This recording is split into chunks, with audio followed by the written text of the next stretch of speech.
manage to stay relevant in comedy today? Oh, easy. You just watch the news and you hang around younger people. I do an internet radio show, and everybody on the show is way much younger than me, like yourself.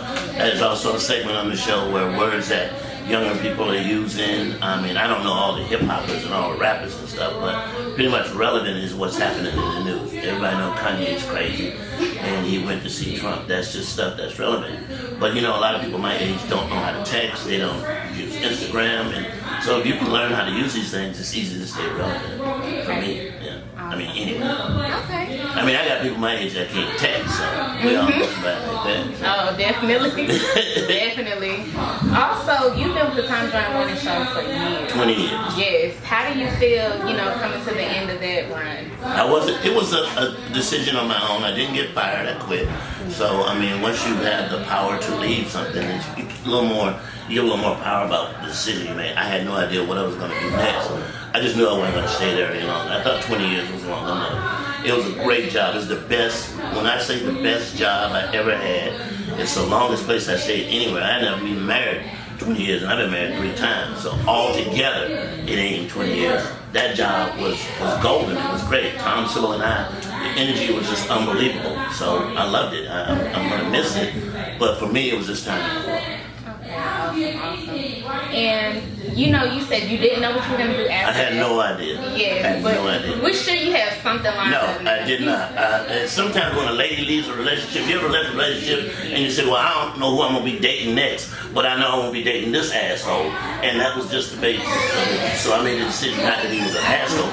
I was just decided that I wasn't going to stay there and I was going to leave. So that's all. I had nothing planned. I didn't know what I was going to do. I knew I could do comedy.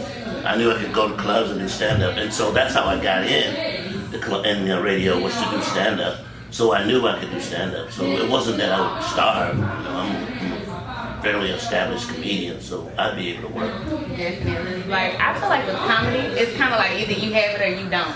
Yeah, even if you have it, it's like with anything. Even if you have it, everybody who has it don't make it. That's just the way the ball bounces. You know a lot of good singers that never get a record contract. I watched The Voice. The Voice has been on 4 or 5 years. Mm-hmm. Now one of those people have blown up. They blew up off of American Idol, but not The Voice. And they're really good singers. It's just the way it goes. I don't know why. Yes. Now speaking of comedians, who are your favorite new school comedians? Oh man. There's so many of them. I like Melanie Camacho. I definitely like Mike Epps. Mike Epps is just, just go up there and just raw. Just D.L. Hughley. I wish I was on that tour with them. Mm-hmm. With D.L. and Cedric and Charlie Murphy and what's his name? The one that talks for a long time. You know what I'm talking about. That talks for a long time? He talks for a long time. Eddie Griffin. Oh, okay. I wish I was on that tour. But then I like some more. Some more is a beast. Oh, yeah. Cat Williams, yeah, I love them. I like all of them, yeah. Bill Bellamy's funny. Lavelle Crawford, I like him. Yeah, so, yeah. I love Lavelle Crawford. Definitely.